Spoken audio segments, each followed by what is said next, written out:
You're listening to Fishing the DMV with your host, Thomas Ahrens. Fishing the DMV is brought to you by Jake's Bait and Tackle, located in Winchester, Virginia. If that doesn't get you jacked up, I don't know what will.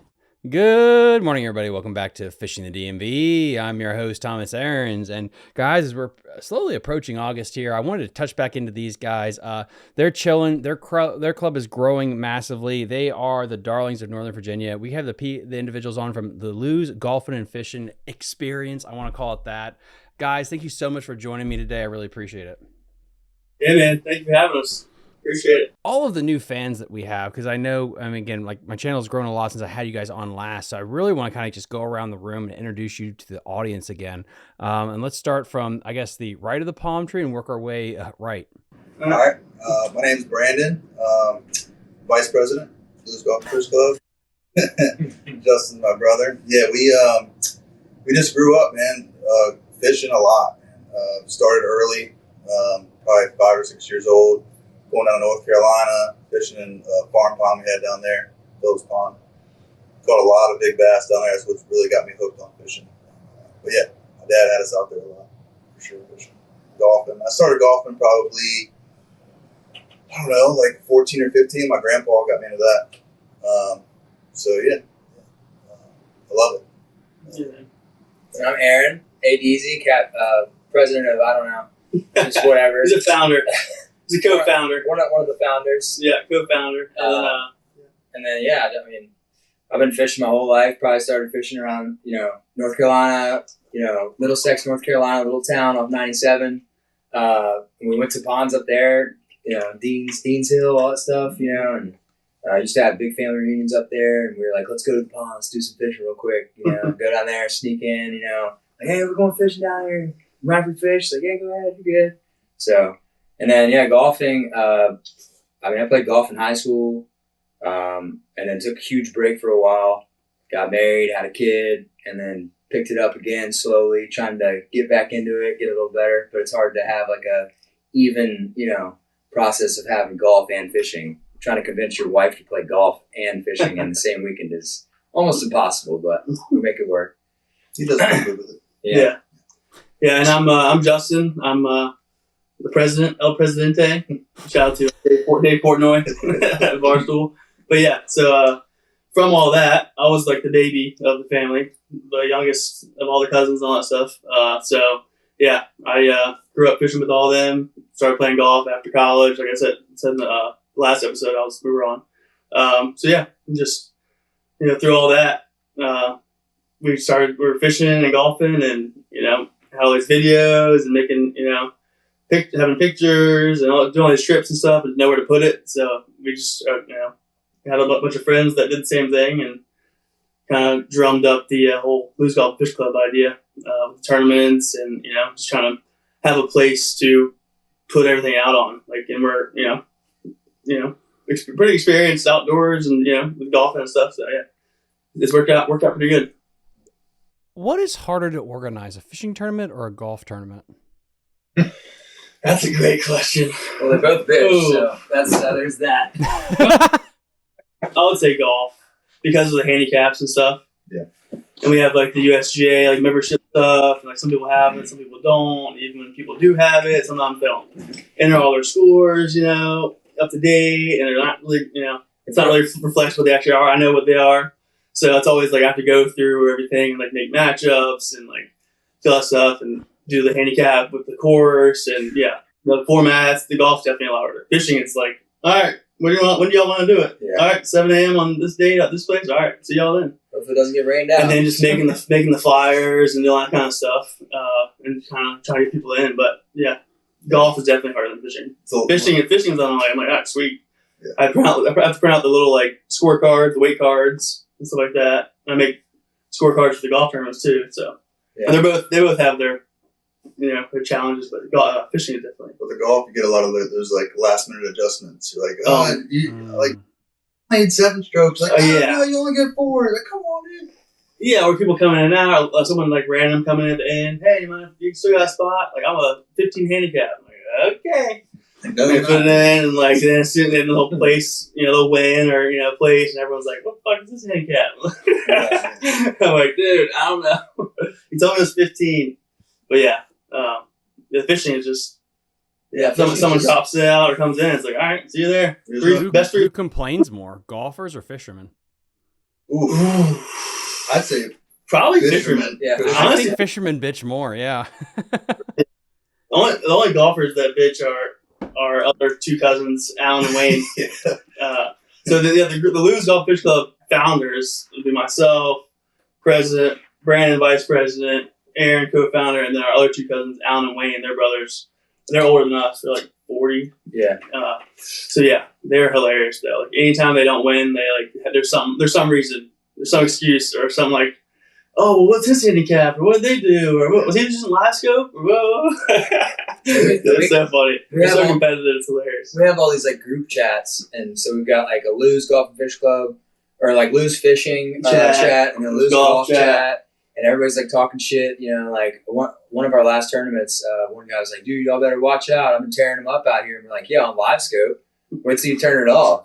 And then he came out and caught 0 fish. Or one fish. One fish. I was like, well, thank God he pre-fished. Yeah, it's fun. It's awesome how it's grown to that. Like, yeah. I have the actual text groups are like 10, 15 guys fishing, 10 to 15 on golf. And it's kind of like I can send like flyers or send dates and send and stuff and get some feedback and stuff. So definitely. And plus you started the weekly league. And those are the guys those two groups are the guys that are going to show up like every time pretty much. Pretty much have 8 to 10 boats for fishing every time, and then for golf it's like 12 to 16, pretty consistent. Like, well, yeah. So 8 to 10 boats, but is that with 2 people in each boat or 1 person? 2 people. Yeah.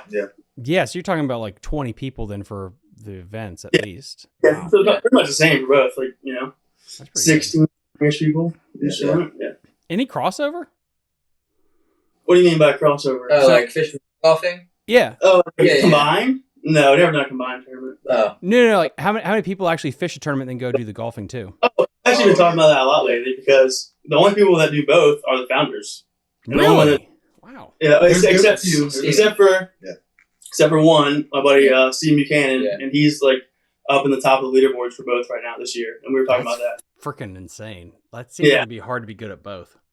Yeah, he's definitely good. He shot a 71 at the first golf tournament this year, like the individual stroke play. It's a new record for new record. Yeah, individual stroke play 71 at Prince William, 1 over, and then he turns around and comes out and wins tournaments. And our cousin Wayne, one of the founders, he's won the last 2 tournaments, the last fishing tournament and the last golf tournament. Yeah, it's pretty cool. It's like, well, when you're the founders, you got to be a threat at any tournament at any point. You can't, as a commissioner, establish your authority. I get too many tournaments, but every once in a while, I gotta let them know. People start thinking it's rigged. Like he's setting us up. The vibes are all rigged. Yeah, that's why everyone always brings me to pre-fish because I can up all the spots. So I can actually go out and fish and pre-fish and all that stuff. So what's harder to do? Fishing or golf? What's harder to get good at? I feel like I think they're very similar. I think, and I was saying, I didn't really answer your question, but I think they complement each other really well. Like you need a kind of a break for both. To me, that's why they work, because like you can golf way too much and then start overthinking and start hitting the ball like shit. And it's like, damn, I want to go catch a fish. Let's go fishing. And that's when you're hot fishing, you got confidence, and then as soon as you stop catching them, it's like, all right, dude, I need a break. I'm gonna go hit a golf ball. Yeah. And like with golf, I always say like, the thing with golf is you can always go and do the thing. Like you pay the money, you can always go hit the ball and have fun and like do golf and hit some good shots. But fishing, like you can set up a whole fishing trip months ahead and get all excited and go out there and not catch shit. Yeah. All week, come back and like, well, that was fun. Fishing my whole life. Yeah. All that knowledge. Yeah. So golf is like, hey, you pay the money, but it's like at least you're guaranteed to have fun. A couple good shots. A couple good shots. Yeah. Fishing, like unless you got live scope, even with live scope, I guess it's not guaranteed, but it helps for sure. I mean, I've definitely seen a struggle with myself with fishing.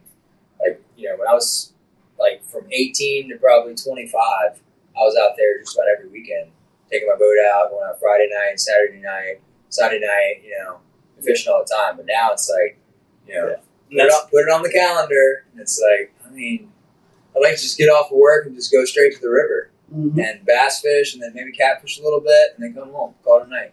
But everything's got to be planned. It's definitely tough. We got married. Yeah. Yep. That's what I've been. That's what I'm doing now. That's why I'm getting hot. I won the last fishing tournament, so got the hot hand. I've placed in all the fishing tournaments this year. Rigged. I remember last year I was saying a much better golfer than I am fisherman, but I'm starting to catch up. I'm fishing a little bit. Yeah, Just some time. my partner, he's like, dude, I don't think we need to fish together anymore. Because we went to Aquia, we got shut out, we got 0, and then we come to the Aquan after the freaking like 2 feet of rain we got, and it's like all flooded out. And he's like, I want to go fish up by Bull Run Marina, and I'm like, bro, that like you got the dam that comes down. Where like the clearest water is down here by Lake Ridge and down by Fountainhead. He's like, well, I don't know how to fish this deep water. Give me like in some shallow shit where I can cast up on a log or something. I'm like, if you want to make that run from Lake Ridge, I mean, whatever, let's go. But that's a long run in a tournament. The Bank Beaters Anonymous. Anonymous. I need to fish in shallow dirt water. Yeah, he's in the front of the boat. And he's like, he said, I know I'm gonna get annoying, but just keep calling out numbers in the back for my, because all he has is I think it's like what is it, a Lowrance like 5-inch that just tells you depth. Oh, Jesus. I'm in the back like 15, 35, 40, and he's like, it's supposed to be getting shallower, not deeper. I'm coming up on this point here, and I'm like, dude, I don't know what to tell you. It's just a different breed out here. You just gotta slow down, finesse fish, you know. So, yeah, we're butting heads a little bit. At least he had a fish finder. He wasn't like throwing a rope out of the back like he's in the 1700s to like gauge the depth. 18. Hey, that's why Loose Gulp Fish Club is for everybody. Yeah.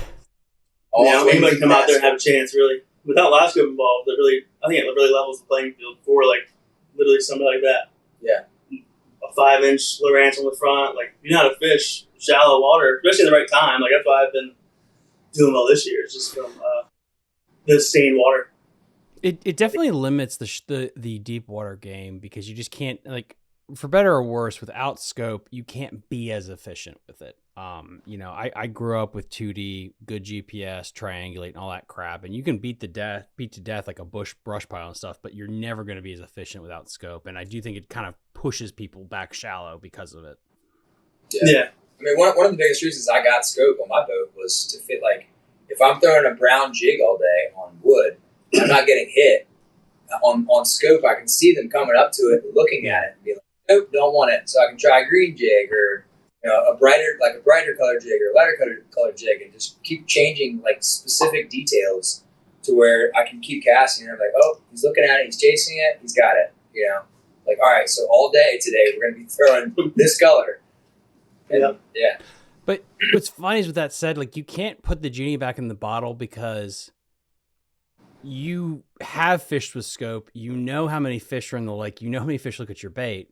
And so even if you're in a tournament where you take it away, in your brain, you're like, well, I've just thrown this jig at 2 points. I know for a fact it's not like because there's not a fish here. It's probably because of the jig, because of scope. I know how many fish have actually looked at this stupid thing.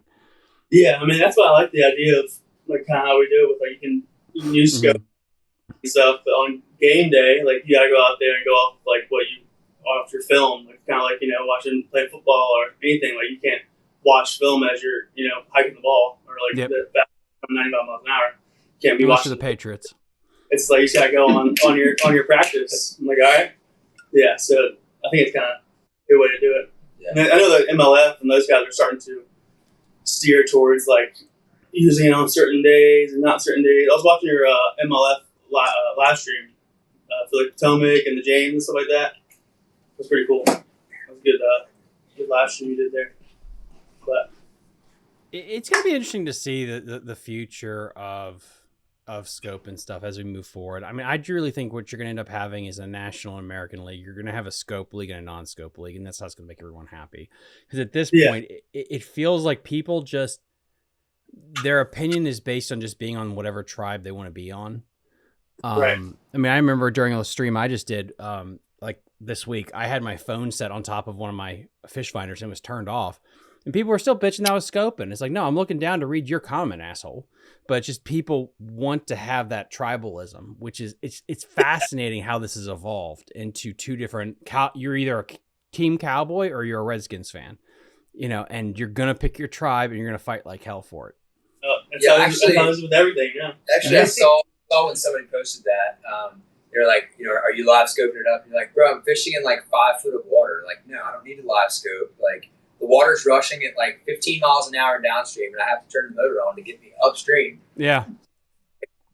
Oh, dude. Oh, I remember that one. Yeah, I was so drunk. I had so much tequila, and I was out there. I nuked my shoulder because, if you guys don't know, I had like tank top on. I looked like a flaming homosexual out on the water on the 4th of July, and I was ripped. But yeah, the current was pumping that day.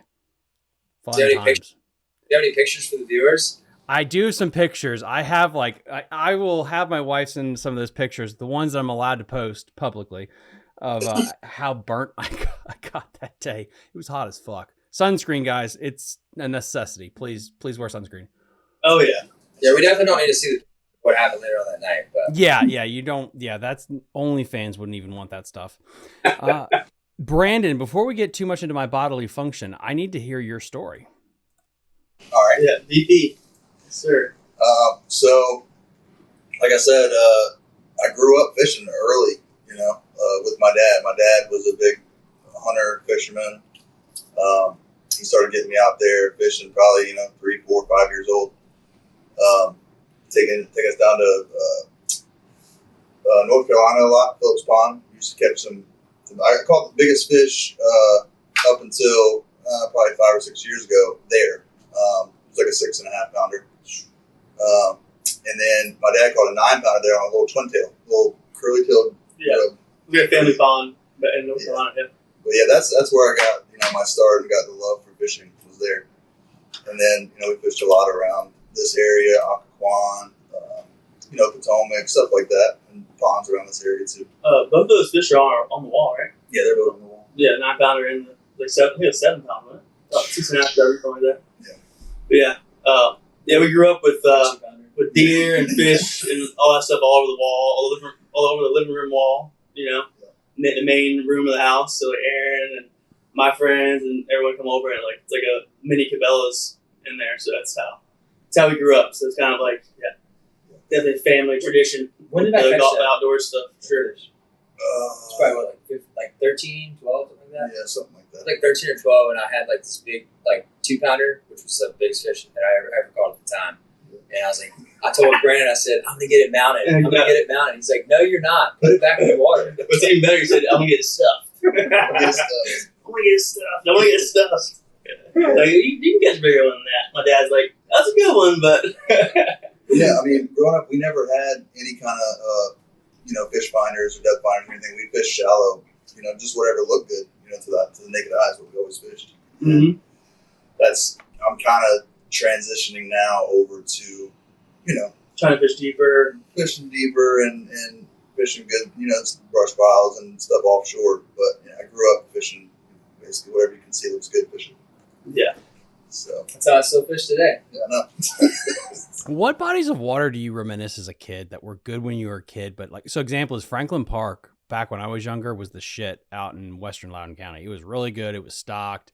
You catch a bunch of stuff. And now I don't know if it's because people took fish out of there or whatever, but it's not what I remember it being good. Do you guys have bodies of water about that you look back fondly on, but they're not what they used to be? What I can remember is Lake Jackson used to be so good. Putting in at my dad had a friend that had a boat ramp behind his house. We put it in Cedar Run and run up the creek to Lake Jackson and crush crappie in there, just big ones, And they had drained the lake probably 4 or 5 different times over the years, and it's not as good as it used to be. There used to be a lot of fish. Yeah, I've heard that too, for sure. I mean, I've heard a lot of people say that the bass fishing is taking a big fall from it because I think it was probably like 4 or 5 years ago. I went out with Chris Hutchinson and he caught like a 5.5. I was like, wow, that's a really big. Like I've never even seen a bass that big in here. Yeah, I'm sure they're in there. I mean, I caught a 5 in there when they drained it, and the banks were probably 150 yards off. And I was out there with a buddy and like a little John boat, trolling motor, and I was just fishing like a deep, I was fishing like a lipless crankbait, and you could hear it on the John boat because when I pull it up, it just like you know, and something hit it, brought it in. He was like pale white, and I was like, "What is this?" It's like 4.5, 5 pound largemouth. Really pale. It's crazy, but Yeah, I think Jackson. We were talking about doing a tournament there at some point, but I don't know. It's kind of hard to go in blind like that. Like, all right, good luck. No one's ever fished it, but Have you guys fished Lake Brittle before? Oh yeah, unfortunately. It's like, oh. not by choice. No, I never fished it. I have. I haven't wasted much over there yet. Yeah. But supposedly they catch some big ones, like on the Facebook page or whatever. Like they always post like a 7 or something pounder every year from Yeah. I I think they catch them beer. in the wintertime. They catch them in the wintertime. Yeah. Most of the time, the big ones. And same thing with Crockett. Yeah. Germantown. And all I can say is if you go to Brittle, make sure your boat's up to date because I've definitely met up with the game warden there a few times. You have if you guys watched the other episode, he has a history with the authorities.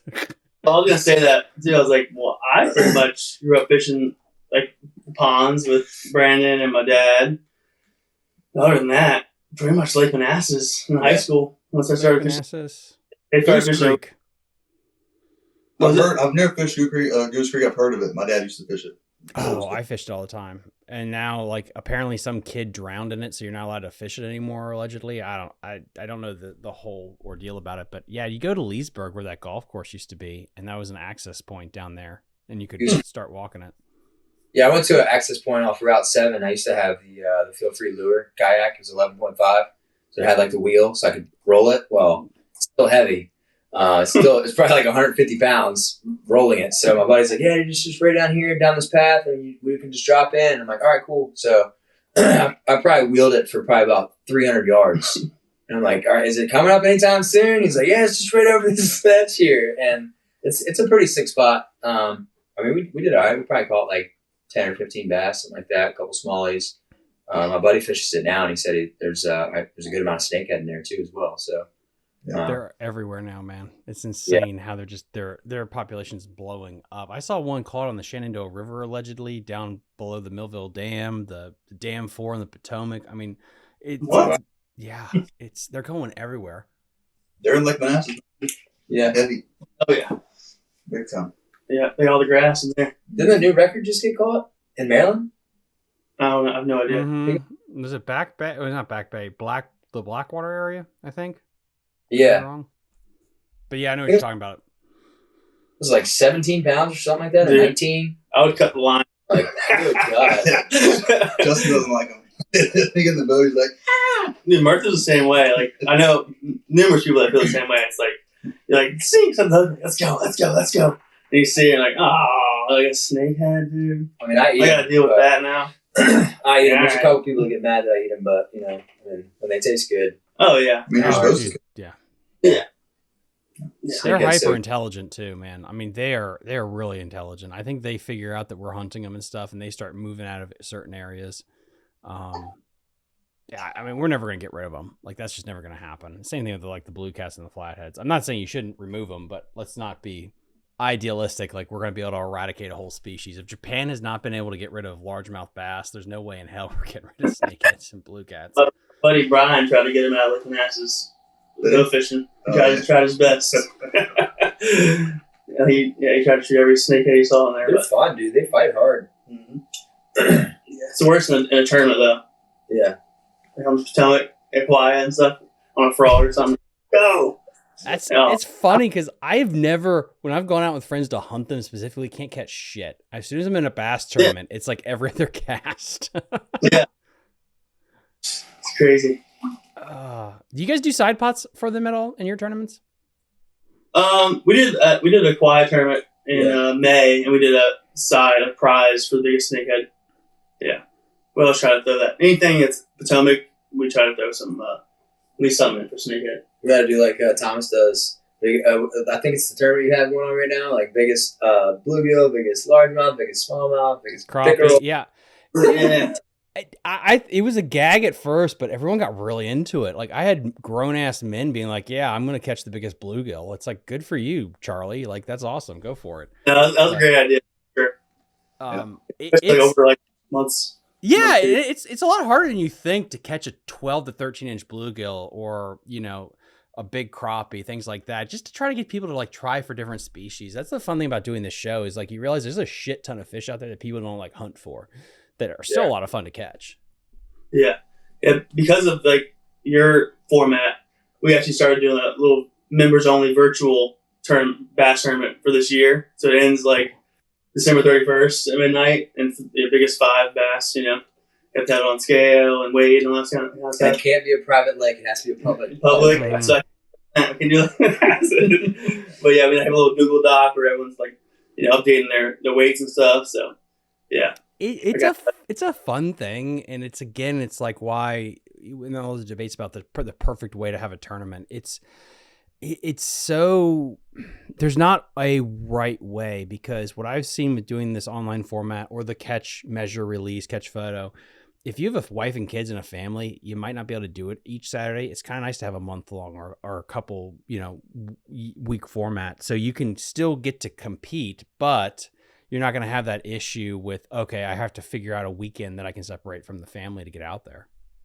Yeah, exactly. I mean, and that, like the virtual thing, just gives you a reason to go out and fish for, you know, a tournament, or go, you know, or you're pre-fishing, you catch a 4 or 5 pounder, like, oh, put it on the virtual bag, you know, just kind of gives you a little like motivation to like, if you get off keep work, fishing, you go out there where everyone's sending them in the group chat, like, oh, another one, put it on the board. So yeah, it's definitely fun. Keeps everybody kind of engaged throughout the year. Yeah, our buddy's actually in Jimmy Goes Fishing. He's actually in Minnesota right now, catching massive smallies. Oh yeah, and he just every day I'm like, dude, like I get it, like you're tearing them up, but we're out here working and grinding and hoping that we're fishing. And he's like, yep, another 5 pounder, another 4 pounder. I'm like, Chris is like, I hope you get skunked today. Stop sending all these 5. I think they were a bunch of 4 pound smallmouth. Like, I think he saw a bunch of 4 pounders. Yeah. So like the first day he caught like 54 or something like that. Yeah, a little counter. Yeah. Yeah. Pretty sweet. Nice. Yeah, must be nice. So here in mid-July, reflecting on your year so far, what do you guys think of it? Well, I think I've been doing pretty good. Yeah, I've had a very embarrassing year, but we're trying to figure it out. Well, we've had different partners every time, so you can get into that a little bit. But I've placed in all the tournaments. I got second first tournament at Mooney. Then I got third at second at Aquan, third at Aquia, and then first at last Aquan. Yeah. I've done Aquan twice, so 4 tournaments. Third, Jimmy Goes Fishing. Yeah, Murtha actually won the first 3 tournaments. 3 tournaments back to back. 3-peat. Won Mooney, won first res tournament, and then won Aquia. Yeah. And Justin had to shut him down. He said, all right, I can't take all the money now. Well, the Aquia one, I got second or third, and I was by myself. I think I got third, not by myself. Wayne had a miscommunication and brought his boat. He just got live scope on and his son. So I was like, all right, I guess I'm fishing by myself. I texted him after. I'm like, dude, if you were on that boat, we would have won 100%. I was had him in Aquia. Yeah, back in the creek. Yeah, I haven't done too well this year. The first tournament was Mooney. I decided to pull an audible and fish with my wife's friend's son, who is 13 years old, I think. And so I was like, it'll be fun. It'll be a really awesome experience for him. He'll get to come out, see how it is out here, fishing in tournaments, and like get like the thrill of it at a young age. And I mean, he was stoked when he got there in the morning. But it was a very interesting day, to say the least. And of course, Justin's like, what are you going to get him to throw? I was like, hopefully he can just throw like a drop shot or a Cinco. He said, you think a kid at that age with that attention span is going to throw a Cinco for that long? At Mooney? I'm like, I don't know, man. Mooney? You should give him some sleep quill and just put him in the back of the boat. So I had my Mega Bass 110 jerkbait, and he was like he had already thrown all of his lures that he brought. He's like, hey, do you mind if I throw that Mega Bass 110 jerkbait? And I'm like, yeah, you can throw it over there. And he's like, what about this tree? This tree looks like a perfect laydown for a jerkbait. I'm like, Over there's better though. I think there's a good drop off over there. I think they're sitting over there. He's like, can you turn the live scope on? I'm like, no, I can't turn the live scope on. And he's like, well, can I throw that $45 Buka Shad glide bait that you just got? And I'm like, no, just throw your spinner baits and chatter baits or whatever you want to throw. Just stop looking at my stuff. Just stay back there. I'm like, Jesus. Yeah, Mooney's tough too, man. It's a tough one for kids. Well, yeah, and for shallow bank beaters like us, yeah, it definitely humbles us quick.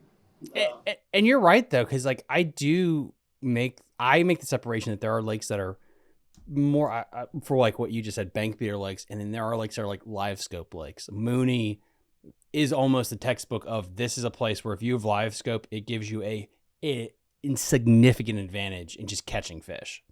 Oh yeah, I think Shane Flint was on your podcast. Pretty much said anybody that's having success like that on Mooney is using live scope. Like 99. I mean, if you're not, then that's fucking sick. But yeah, I don't know. I know Alderman did it. I don't know, tournament last year before he caught couple 4, then 3, just dragging. He's good though. That man's hard to beat. He's a beast. A live scope. You're like, how in the world is he pulling in bags like this? It's crazy. Yeah. We're trying to learn the stuff though. I'm starting to commit to it more.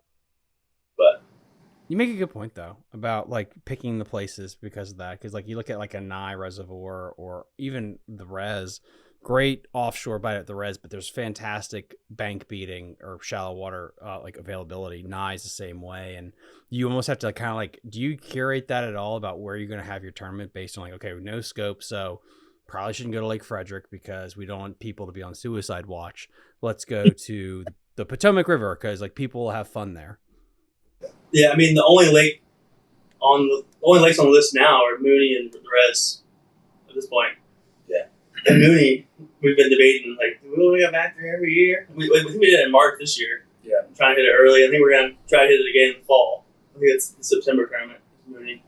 So I mean, yeah, pretty much the Mooney and Res, and then Aquia, Aquan Regional, and then we do a smallmouth tournament, which we were gonna do it like around like Riverbend area, but like we're gonna actually do the South Fork Shenandoah float. So that's coming up next month. That place is good right now. Yeah, you were talking about Hunting Run Reservoir like, in one of your podcasts, and we're like, dude, let's do it. Let's go there. And I think the best weight was like 3 pounds. 3 pounds for 3 fish. And like I didn't catch a fish for probably the first 6 hours of the tournament. And I'm like, I mean, the tournament's almost over. We need to find something here. And I think we got like second or third with like a pound and a half or something. And I'm like, this is embarrassing. I think you talked about that with Shane Flynn as well. Yeah. Like, Is hunting run dead? That was the quote. Is hunting run dead? Because I watched it, and like I've heard like people say there's big fish, and Murtha said that he saw a really big fish follow his glide bait or something, or by the dam or something, by the rocks and stuff. But when we went there last year, it was like really low. It was like I don't know how many feet off the bank, like 50 yards off the bank. Yeah, dude, 100 yards off the bank. It was really, really shallow. So I mean, I knew it was gonna be tough. But I mean, if it's full and like healthy, I don't know why I wouldn't be fishing there. I mean, I was out there. It was tough. I was out last year. We're like, all right, we're never coming back here. I was out there with side imaging, and I was trying to just find like a tree or something, and all the trees I was finding were like the tops of the trees were probably 20 feet under the water, and I'm like, well, good look. Like, what am I supposed to do? Throw like a quarter-ounce drop shot down there, and like just hope to God something hits it, or like a spoon? Like, I don't know. We're trying anything and everything. We're visual fishermen. No. I'm telling you though, Able and Nye are the places to go right now. It's crazy. I've said this a couple of times on different shows, so for people that will be listening to this, sorry if it's like I'm beating this dead horse, but it's amazing how lakes just have cycles. Like you have 5 or 6 lakes in the Fredericksburg area, and some lakes suck, but other lakes are just on fire right now. And it's crazy how they just go through these weird like ups and downs. Yeah, I've actually thought about trying like Nye or Mott's whatever. Mott's Run. But aren't the boat ramps kind of rough? I know Able. I've heard that. So that's why we didn't do Able. Able is small. Able can hold about 8 to 10 vehicles. without a problem. Nye is sporty. The Fredericksburg County Bass Club or whatever, they have boat tournaments there somehow. And it's like they just didn't cut any of the trees down. So it's a dirt ramp, and then there's just little holes in the tree line that you can park. And so when you put your boat in, if you're not one of the first 6 people, you have to like drive up to the main entrance and just park on the side of the road. But with that said, they have water willow, hydrilla, lily pads, and aerators. So and aerators. And aerators. Like last year when we had a kayak tournament, the aerators are on, I think they said like from June through September. And there's a shit ton of aerators, and the shad will bunch up at these aerators until there's just clouds of bait. And you just sit there dangling some shit, and then the bass will just come through like wolf packs, and all of a sudden everyone around the aerators catches one, and then it shuts down. And then like 10 to 15 minutes later, everyone that you see that's around an aerator catches one, and then shuts down. So it's really a crazy fishery. Even if you don't have a tournament, you should go check that place out, because it's a wild setup. Yeah, we should at least check it out for sure. Yeah, I'm always down to try something new on the schedule, that kind of stuff. But yeah, this year I'm trying to stick with the good, a few that always are solid. Mooney, Red, we did Reds twice, and then parts of Potomac, Aqua and Aqua Regional. Yeah, Aqua Regional is good. Pretty good. Yeah, we learned real fast not to try to run a tournament out of Aqua Regional Park during the shad spawn. Oh God. We went out there, and I swear there was like probably 1,000 boats out there. And I'm like, "What are you fishing for?" And he's got like a freaking fly fishing rod, and he's fishing for shad. And I'm like, "What's going on right now?" And, like people got like cast nets and like just fishing like little like jigs. And I'm like, I'm like, "Hey, excuse me, I'm gonna go up here and fish this laydown up here. Don't hit me, thanks." Freaking nuts. But it fished pretty good. During that time. You did well last year at the finals. Yeah, fished by myself. Sometimes that's the best way to do it, man. Sometimes you just sometimes you get in a groove by yourself. You just don't have to listen to anyone's opinion or try to get someone else's position right or anything. What's the most memorable time you had this year? What was that? What's the most memorable time so far? Of what? Of this year? Yeah. Of this year. Well, I caught my first Virginia citation smallie a couple of weeks ago on the Shenandoah, North Fork. So that was pretty cool. Hell yes. Yeah, first one, 20. It was a little over 20. And then, we crushed that day. I caught 20 and 19. Bertha caught like an 18. A bunch of we caught so many 15, 16 to 20 inch fish. It was insane. That was probably a month ago or so now. So that's probably the best day of smallmouth fishing I've ever had without a guide or anything involved. Even with a guide involved, I think we definitely had 90 something plus inches smallmouth. That's pretty sick. That's definitely my highlight this year for sure. Then you were just at the Shenandoah yesterday, Brandon. Yeah. With the son. Yesterday, we went down there. Me and my son, he's 14. We went down and just waded Shenandoah River State Park. Now they got little trails and stuff you can walk down, and we crushed. We caught 50 yesterday, and he caught a couple that were 3.5. It was a really fun day. It just rained, so it was a little dirty water. Yeah, they were crushing for sure.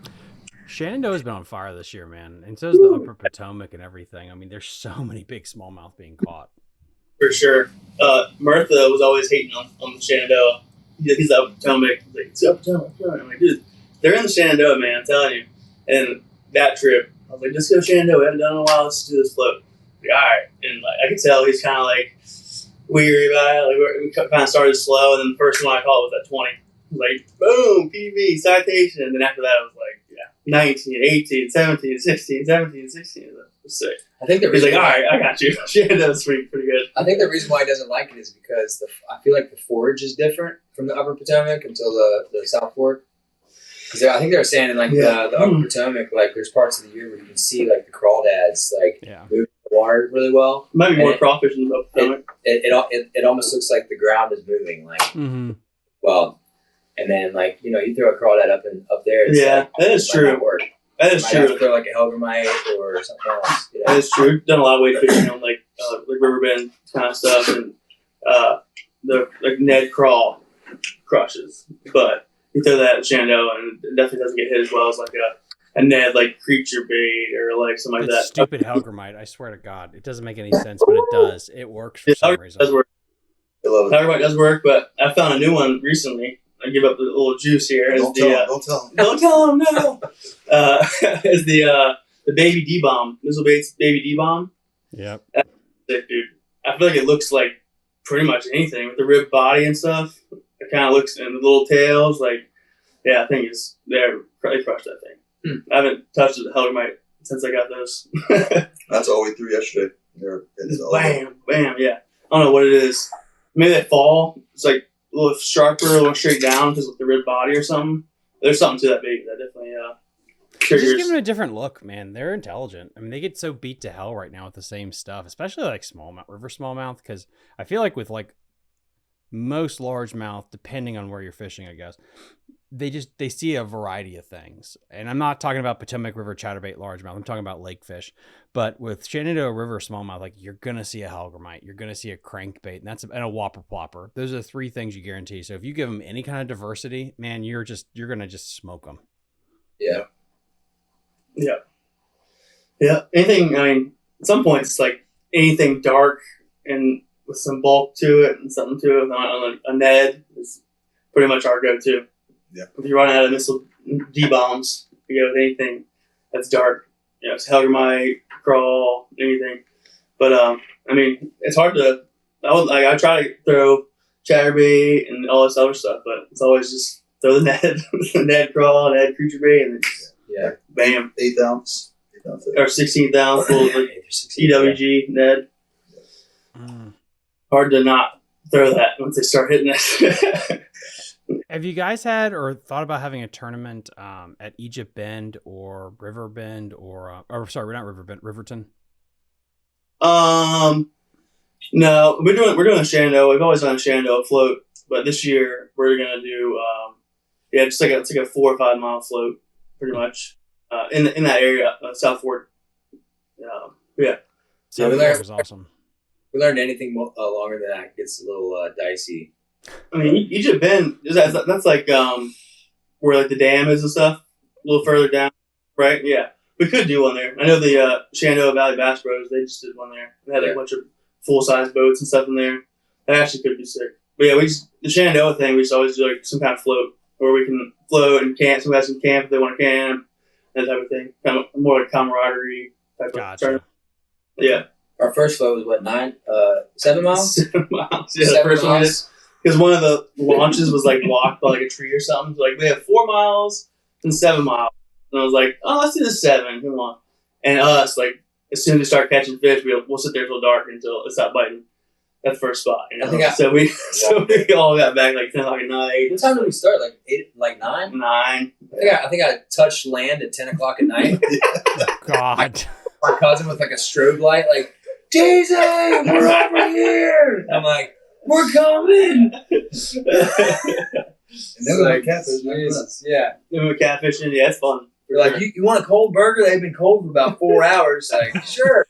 Because they had their kids with them. So, Dude, it's crazy that you were this close to DC, but that area is just wild, man. I mean, I tried to drown myself the other day, and it's like you got no cell service. There's not a lot of people around, and it's crazy to think like I'm not out in the middle of like Kansas. This is like Northern Virginia, and you can still find these rural pockets where no one will hear you scream if you get into trouble. That's what has really gotten me into the smallmouth, dude. Like, just the pursuit of a smallmouth bass. There's so much to you gotta go. We gotta work for it. Like you gotta find the right type of boat. You gotta go walk and wade and scrape your knees up and do that kind of stuff. If you're on a boat, you gotta mind your P's and Q's and know what you're doing and where to anchor and where not to anchor. And like there's a lot of shit going on. And just it's so much different than like being on the res spot locked. You know, I love that smallmouth stuff, man. So much fun. It's just better for your soul because you're out there, there's nobody around, and it's just you and nature versus if you're fishing up in DC, you can watch a homeless man beat off in front of you while you're like fishing a jig. I mean, it's just it's a different vibe. Definitely a different vibe. Have you ever fished the Upper Potomac over there, like in Georgetown? No. Is that Upper Is it? Potomac? This is regular Potomac, right? Upper Potomac, I consider Upper Potomac above Great Falls, pretty much. But I guess like that's splitting hairs. I guess like what is upper? Like I think it's tidal, right? Is it tidal at Georgetown? I think it is. I don't I know. have no idea. So, I mean, it could be. I mean, the other day I passed by in a tractor trailer. I mean, that thing was rolling. It was probably doing about an hour through there, but it's a bunch of like crazy rocks and like, I mean, it looks like Smallmouth Haven. Oh, it's below Great Falls, basically. Yeah. It's like I mean, last time I was there and I was fishing from the bank, I saw a bass tractor trying to come up the stream and like, what size motor he had. I'm like, dude, you better be careful. Like, there's boulders right there, and all it takes for you to like get off centered a little bit and end up flipping. I mean, yeah. That riverbed area is kind of like that too. Yeah. It looks like it's like 40 foot deep. Like, oh, I can run my boat. I'm like, no, you can't. There's a boulder the size of a house. It's about 6 inches under the water. yeah. Every 100 feet. Just random. Yeah, definitely gotta mind your shit out there on the river. Yeah, pay attention. And always, whatever you think you don't need, you need. Every time I'm like, I don't need that this time. You get out there like, I should have brought that. That thing or whatever, yeah. Especially on the river. And you'll need it. Like just be forewarned, you will need it. yeah. Better to have it and not need it than need it and not have it. Maybe. Do your graphs have depth out there in the Upper Potomac and stuff? Yeah, but they're like charts, right? Yeah, like that. So charting wise, a lot of the maps are they suck. But if you will like run back and forth, you can start waypointing different things. Be like, there's a big ass boulder here, it's shallow here, a shoal. You can start mapping yourself basically, like with little waypoints. But yeah, like I mean, I'll use 2D or something like that just to kind of mark the deeper pools and everything. Gotcha. And now for like Big Slack's a little different because Big Slack's got a big dam on there, and there's parts of it that are 25 feet deep. Yeah, that's what I was worried about was the Big Slack. Because Big Slack have like charts and stuff. Because I know the Upper Potomac does not. I know that. Yeah, like so it doesn't have good mapping at all. But I've run it enough where I've kind of created my own map with waypoints and stuff. Yeah. But it's the third largest lake I think in Maryland that allows big motors without a problem. I think it's like Deep Creek. There's another Lake Cumberland or whatever it's called, and then it's Big Slack because you can run probably 15 to 20 minutes at 65 miles an hour before you get to the end of where you can run safely. So it's pretty big. The fishing is kind of meh. It's not fantastic. Yeah, you need to try Lake Moomaw out there. Martha and I, Jimmy Goes Fishing, we went out there Memorial Day weekend, and we caught them pretty good. And it's like a mini Smith Mountain Lake, people say. I know that you had that one dude on. I was talking about it a while back, but yeah, it was pretty sick. It's like a really deep. We were saying it's like a Mooney with res, with smallmouth. Like it's like super deep, clear. With like it's definitely, cool. But definitely need live scope. If we didn't have his live scope, we would definitely struggle a lot more. It helped. How busy was it? Oh, not busy at all. I mean, there's a few jet skis here and there, but a few boats. But yeah, you can run full blast for a while. Like I said, probably 20, 30 minutes. And I think it's just a little bit bigger than the res as far as like acres wise. But it's just like two big bowls and like the Jackson River that comes in. But yeah, it's just set a little different. But it's a perfect size really. There's no motor restriction, and you can go and like camp on the lake on like the islands and stuff. Oh, cool. Put money in the drop box and bring your stuff. Go out. Like you can see like a bunch of boats lined up on the bank, like tents and grills and stuff out there hanging out. Yeah, definitely pretty sick.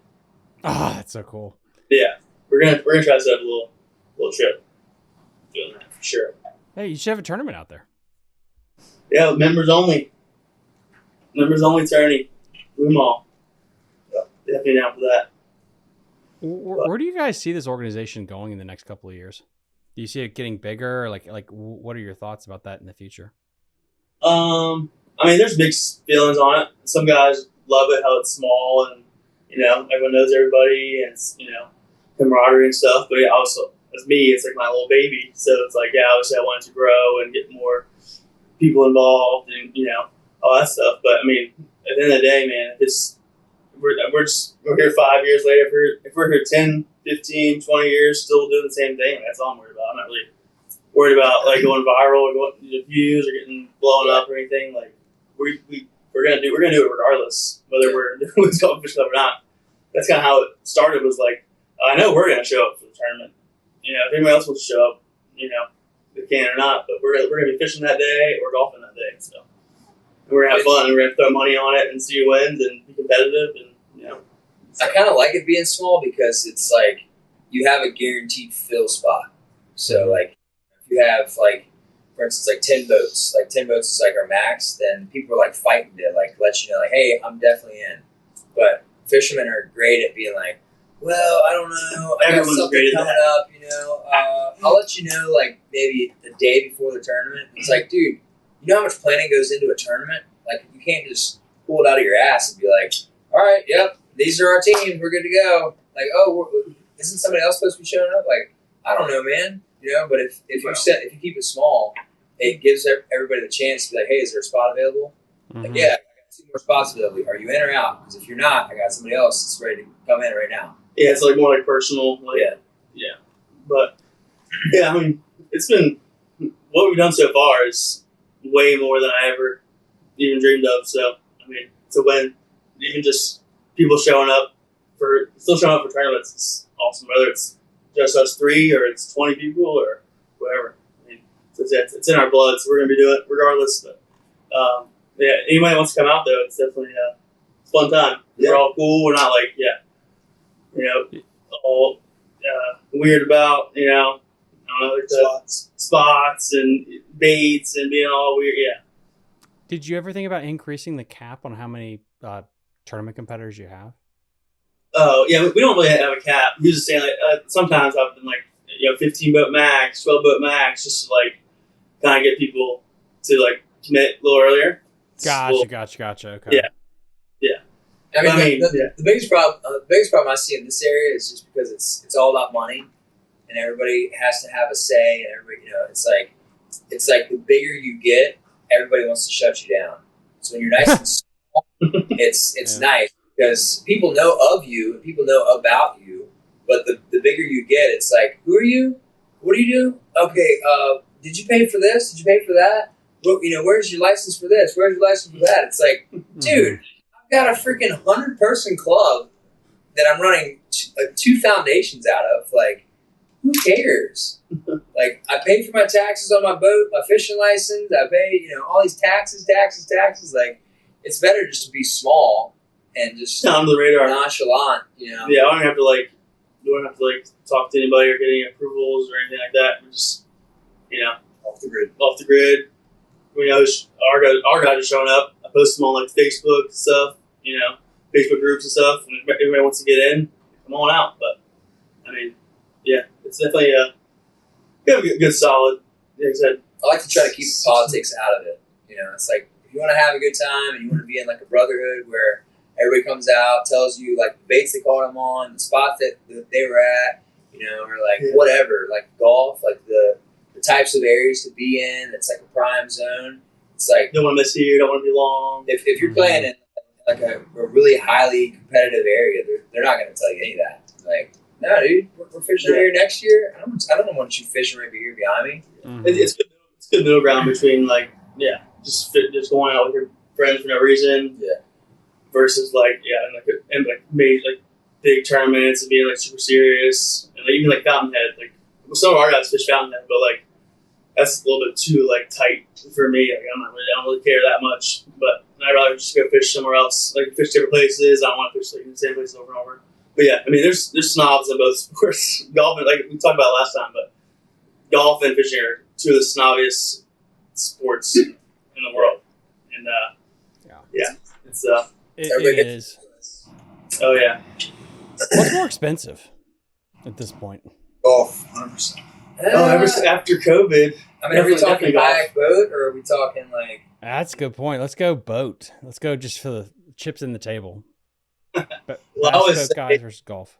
I've been telling people like, only golf I play the past few years, just from the tournaments, because golf is so expensive, it feels cheaper to go fishing. You know, during the week, or like, you know, everyone wants to spend $70 to go play, you know, these courses, or just go hop on the boat and go to the res, or go do this. Like, it feels like free. I know it's not free because you're buying baits, you got the boat, and all that kind of stuff. Right. But yeah, to me, like, I try. We have a little Thursday golf league, so I'm playing a little bit more this year. We got that going this year to keep everybody kind of involved and all that. But yeah, it's much harder to spend $80 on Saturday than take your boat, go to the res for, you know, feels free. I mean, like golf in this area, a lot of the courses that we talked to, they said, you know, well, at first, like, golf used to be $40, $50 a round, and then we started charging $70, and then we started charging like $90, and then $120, and then $140, and people kept paying it, and they were sold out every weekend. So they're like, we're not going to lower our prices if people keep paying it. And it's like, what? Yeah, I've dealt with that. Trying to set up tournaments, the prices have always going up. It was the first couple of years, it was cheap. Yeah. But now, like Bristow's like $120 in the mornings, and like their rate for like a group was like, you know, $110, $115. Like, dude, that's too much. Let's do Prince William. Like, can you buy all of your golf equipment, everything you need, for under $50,000? Under what? Under 50 grand. Can you buy all your golf stuff? Equipment to be like a successful, like, good fisherman versus golfer. Yeah, I mean, golf's cheaper. You at $1,500, clubs, shoes, and some balls, and you're good. Yeah, you can probably buy like some shoes, some golf clubs, a bag, balls, golf gloves, and tees for probably like just under $2,000. Yeah, but like solid stuff, like good, really good stuff. But then you're spending, like you said, $100 every time you go. Yeah, it's the same thing with fishing though. Like, you kind of get in with fishing the same way. You can go to Walmart and buy a cheap rod and cheap, you know, stuff, and go out there and do pretty good and catch fish. Same with golf, you can hit some pretty good shots and do decent with cheap stuff. But true, but Justin, if you want to compete, you want to get better golf stuff. You want to compete. You want to compete and try to, like, Saturday tournament versus other people. It's like, all right. I mean, if you want to compete, you're probably looking like closer to like maybe $4,000 to $5,000, maybe. Of what? A peak for golf. Oh, dude, I don't know. I know, probably like some like a $2,000 set of golf clubs. I mean, even irons. You can get cheaper than that. But my clubs, I bought my bike for $200. Yeah. And 2016, I'm still using them today. I think golf's cheaper. There's tournaments. Yeah, so, it might be cheaper, honestly. Because a bass boat right now runs the GDP of an African nation right now. It costs $100,000 to $60,000 just to get the damn boat to compete, because you got outboard restrictions, so you can't have a 50 horsepower old Mercury to fish the BFLs of the Toyota series. Yeah, we're talking about depending on what kind of competitive you're talking about. We're talking about our like. No, I meant the big dogs.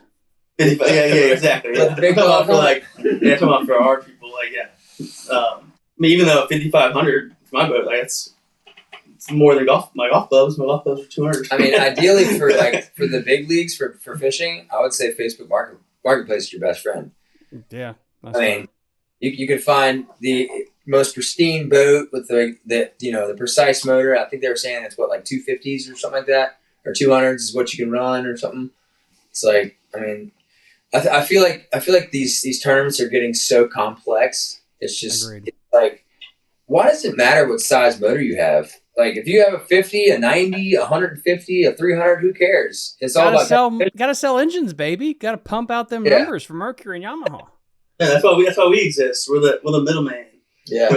Where you have a 5 horsepower, a 20 horsepower, a 50 horsepower. Yeah. You're the Happy Gilmore. You're the Happy Gilmore League. Exactly. We know our lane.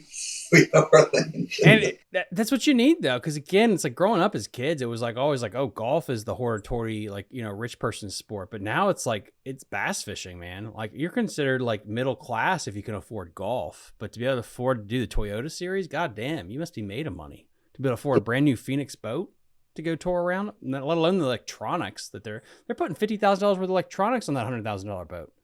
Yeah, it's nuts. Crazy. Yeah, I mean, golf can get expensive too. We got a club membership, a nice club, and you're buying brand new Pro V1s every time. You can do it. I mean, you can do it expensive. You can do it cheap. I mean, club memberships can be like, I think RTJ is like $100,000 a year. Yeah. That's like top. Yeah, that's like top notch. You know, that's where presidents play, and you know, it's surrounded by Lake Manassas, so you got the best fishing, best golfing in the world. You know, I think like Bristow. I think Bristow Manor in Knoxville is like $2 or $3 grand yeah. a year, or something like that. It's not too crazy, but almost out of a bass boat. Or a boat that I have, like 500. You know, not a bass boat. Like, Do you have to pay for the slave person that carries your clubs around? What are they called? a caddy. I never had a caddy. Yeah. No, we're public golfers. we've had like 3 tournaments at private clubs, but we're mostly public golfers. Yeah, I've actually tried. My buddy who I work with, his roommate actually works at Robert Jones, and he was like, I mean, I could probably get you on there, but you have to pay for a caddy, and a caddy's like $100, $200, and then you have to pay whatever the round is, which could be like $250, $300. And then plus tip for them to clean your clubs. I'm like, Jesus Christ, am I going to have to take out a personal loan to freaking go play golf? Like, Jesus Christ. You pay them $200 just to carry your bag? Yeah. God, I should have done that for a career. So they carry your bag, and then they're like, hey, you know, like, so from where we are right here, you're roughly about 167 away from the green, and we got wind in our bag. So, you know, maybe add like 170, and it's like, they just pull all these calculations out of their ass. So they tell you the weather and that the shot is far, and that'll be $200. That's bullshit. They have the yard. That's why Aaron shot 150.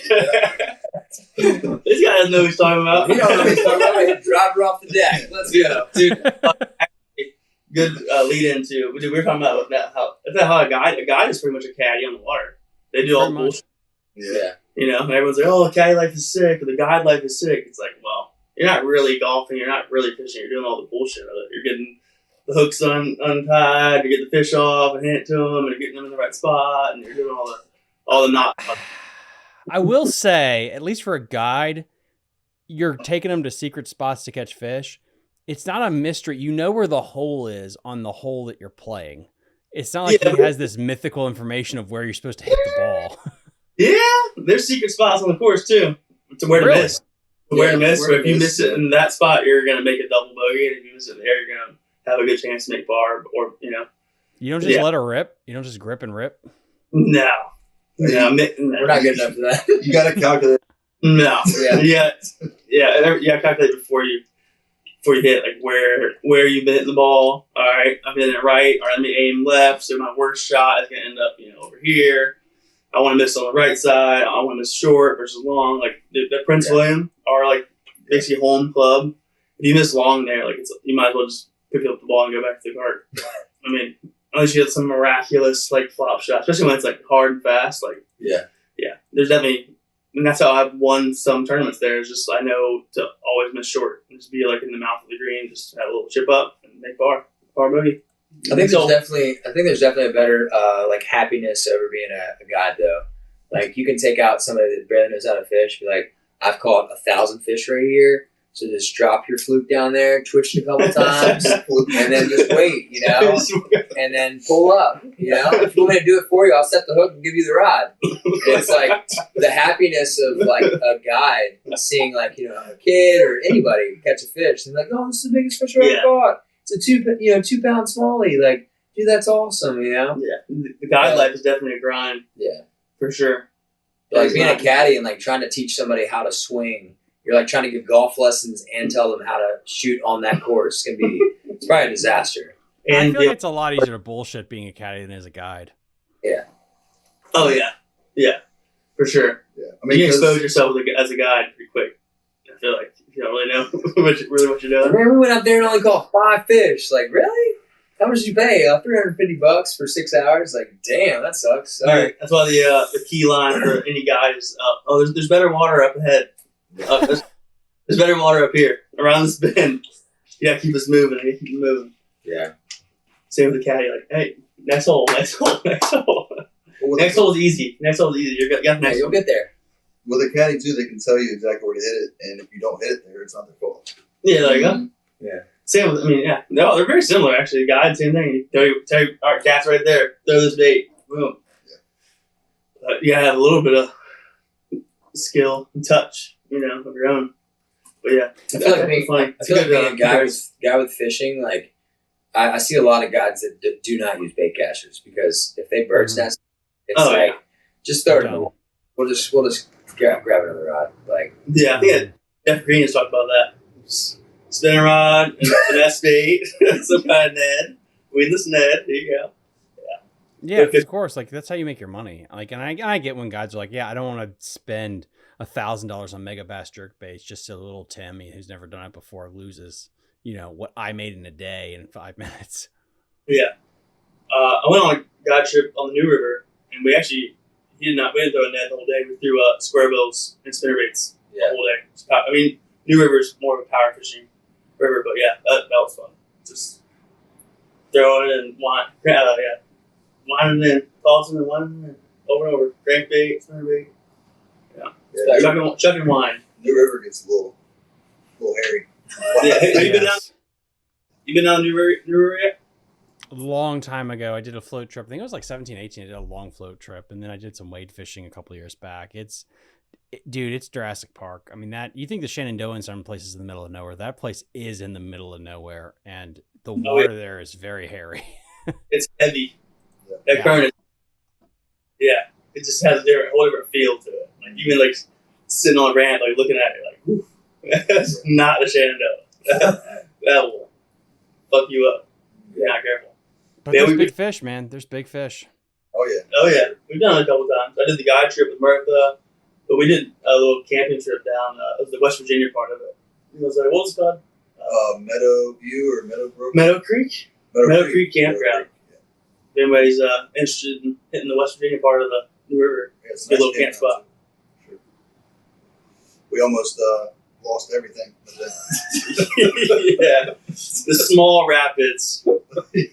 They're probably like some of the smallest rapids on the river, but we went down them in the boat. We have a little 5 horsepower propane motor. Went down and we're like, we could probably make it back up. It's not that not that crazy, but we didn't make it up. And we stood like halfway up. We're like, and like came down, turned sideways.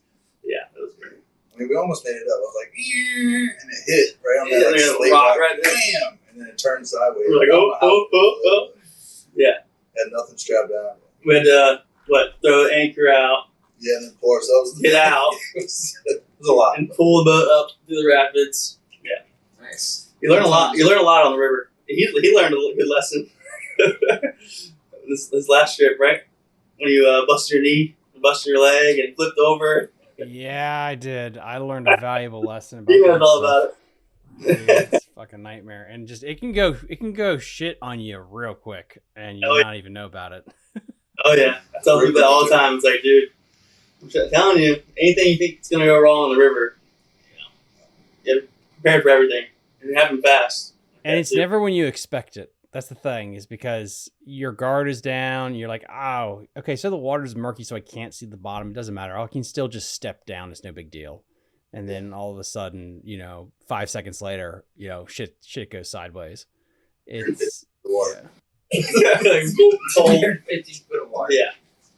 And then you realize like how dependent you are on technology when it's like, I have no cell service. Like, let's say if you don't lose your phone, but someone gets hurt, it's like, what are you going to do? Because you are 5 minutes from DC, but there's no way to get in contact with anybody. It's just a wild feeling. Yep. So we love it. Honestly, we love like going down the Shenandoah and like our phones both lose service at the same time. It's like, all right, we're out here now. You're like, fantastic. Wife can't get a hold of me. Thank God. Yeah, it is sketchy though. I mean, even that day I was talking about, I caught the 20-inch and all those big fish. Martha and I got caught in a really bad storm on that float. Luckily, we got under a bridge like just in time. Like it just started, we like motored up and got under the bridge, and we were there for probably like an hour and a half, from like probably like 8 to like 9:30. We got back to the ramp at like 10. And they're like, it was still pouring then too. It was a little sketchy. It was lightning, raining sideways, all kinds of stuff. We're just sitting there under the bridge, like, all right, that's getting dark. Yeah. Luckily, we were only like, probably 10 minutes from the ramp, but yeah, definitely the whole day we're like looking at the clouds, like, should we keep? All right, let's move. Let's keep moving. Okay, next spot. Yeah.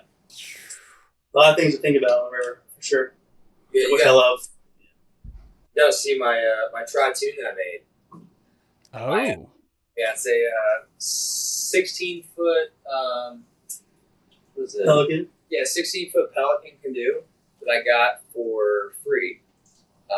Justin drug it 2 feet or about 2 miles to my house, so it's got a hole like that in it. It slipped off the trailer. So I had to figure out the how to whole trailer. replace- I couldn't see it. I had to figure out how to replace that. That was a whole project in itself. I helped. I paid. And then, for repairs. so I did some work for a guy that I sold my old hummingbirds to. He was like, "Hey man, you want this? It's like a one man pontoon." And I'm like, I mean, I'll check it out. And I walk out, and it's like a boat seat on a swivel with 2 huge pontoons on each side, and it's got like a spot in the back for like a trolling motor and a motor, and then like a battery box. And I'm like, "Dude, this is sick." I'm like, "Well, I mean, what? Like, do you want to pay for it?" And he's like, "No. Like all the work you help me do, dude. Like, you can just have it." He's like, "Actually, I got another trolling motor over here too that you can have." I'm like, "Dude, what in the world?" Like, sure, I guess, you know. So I was like, if I can try to invent something to put on the canoe to make it more stable, then I can make it a tri-tune. So I have 2 pontoons on each side on a 16-foot canoe with like a trolling motor hookup, like motor hookup, and that thing is so sturdy. Swivel seats. Yeah. Mounted. I took the flush mount like boat seats, like the pedestal, Yeah. and then took my bass tracker seats out of my bass tracker and I put them in there. And I'm like, "You want to talk about comfortable fishing?" And him and I, we went out to a pond nearby, and I was like, "All right, moment of truth. Let's stand up slowly and like check the stability of this." And we're going like this. You Just all trying drown. to move it. Oh, you can do like jumping jacks on that. Nothing was moving the entire time. I'm like, "Dude, this is gonna be sick." So we took it out to Riverbend on probably one of the busiest days of the year, and everybody's like, "What is that thing?" They don't sell these. Like, this is all DIY. This is all DIY. Yeah. They're like, I think it's "Dude, sweet, that's sick." You can literally do jumping jacks, do Yeah. whatever you want. I think it's not tipping. Mm. Yeah, that's sweet. I have a Sun Dolphin American 12-foot like plastic boat, which I used to have the little crawdad, but that tri-tune is more stable than the Sun Dolphin 12-foot boat. I think it might be more stable with my bass tracker. I don't know, but Yeah, it's definitely pretty sweet. You need to get it on the Shenandoah and on the. well, I got to take it out here soon and make sure that it floats. Make sure that all the work I did actually worked. Because the first time I thought, for some odd reason, I might have been too drunk one night and just going out on a limb, but I used it was like drywall mud or something. Inside. So him and I are out in Riverbend, and he's like, "How's the hole doing?" I'm like, "It's fine. Yep, it's good." What's all this? And it's like, he's like, "What is all this mud coming Tan up water. towards my feet?" And I'm like, "It's good, dude. It's really not that bad." And water's just like gushing in. He's like, "Are you sure?" And I'm like, "We might have to use the bilge pump." So I'm sitting out there like this on the back of the canoe with 2 wires plugged up, like, zzz, like, "Hey, what's going on, man? Fishing's great, you know." It's freaking nuts. ADS work. Yeah, 80s. never know what kind of work you'll get done, but I'll just It's all trial and error. yeah. Trial and error. Oh my gosh. Guys, you are always a hoot to get on the show. If people want to join your organization to join with everything that you're building and growing, how can they get a hold of you? Any social media. We got YouTube, Facebook, Instagram, any of that stuff. Facebook, Instagram. Send us a message. I post on the Facebook fishing groups and stuff like that. For the tournaments most of the time. If anybody can come out. Feel free. Come out, golf or fish. All swings and casts are welcome. Whether you're or you've been fishing your whole life, we've had them all. We've had literally for golf and fishermen. Guys that just started, really good golfers, and then brand new fishermen don't have anything, versus like aldermen who's been fishing local, the DMV area for 30 years or whatever. Yeah. So, all across the board. $20 for members, $30 for non-members. Yeah. Fines. Yeah. And then it's just catch, photo, release. So pretty simple. When's your next event? The end of this month is going to be the Shenandoah Smallmouth tournament. So it's going to be South Fork, Shenandoah, like 4 or 5 mile float. So you want to get involved in that, I'll send us a DM, or I'll be posting like the flyer and stuff like that for it here soon. So yeah, then after that we're gonna take a break for August and September because it's so hot and like the fishing's never really that good. Never really done that good in August, September. So we're taking a break. Might do some like member only stuff, maybe a catfishing tournament. If people want to join on that, might do that. Maybe do a little trip or something. And then I think September we're doing Mooney again. And then October, I think it might be Aquia or something like that. And then the finals is in Aqua Regional. Yeah. So if you want to get involved, send us a message or anything, man. Got a golf tournament tomorrow. Golf tournament tomorrow morning at 9 a.m. at Schoolhouse 9 out in Sperryville. Little 9-hole par 3 course. Pretty fun little course. All you can golf for. Yeah, on the weekends it's $25. You can play all day. Yeah. But it's cool. Like they have really cool like Pinehurst, like turtleback type greens, a lot of bowls, and like really cool fun shots. So It's a great course for little side bets and little oh close yeah, to the pin and all that stuff. yeah. We might play. Who knows how many holes tomorrow? Be out there all day. Might go to the river after. Who knows? Never stop. That sounds like a great Saturday.